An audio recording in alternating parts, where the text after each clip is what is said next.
هر بله قربان یک امتیاز، یک شاه و کلی امتیاز. یک تازی‌های غرب در دنیا از ایران شروع شد، چون ایران دروازه خاورمیانه بود و این بود که قدرت آمریکا رو تو دنیا چند برابر می‌کرد. البته این کار خیلی خرج داشت و اون زمان هیچ دولتی حاضر نبود زیر بار این خرج بره. مردم ایران هم راضی به پرداختش نبودن. در واقع هیچ بنی بشری راضی به پرداختش نبود جز یه نفر، شاه، که میتونست به کمک همین یک تازی آمریکایی ها مدتها پادشاهی کنه. اصلا چه لزومی داشت مخالفتی کنه؟ پس بله قربان گفتنهای شاه همان و امتیاز گرفتن غربی ها همان. حالا امتیاز چی بود؟ ایران شد پایگاه دائم آمریکا در منطقه.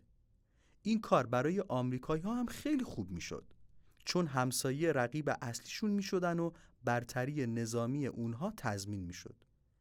از طرف دیگه ایران می شد بهترین بازار کالاهای بنجل آمریکایی و این یعنی معامله دو سرسود.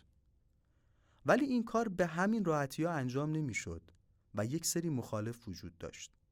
حالا با اونها چه می شد کرد؟ مسئله مخالفان هم یک راه حل داشت: سرکوب.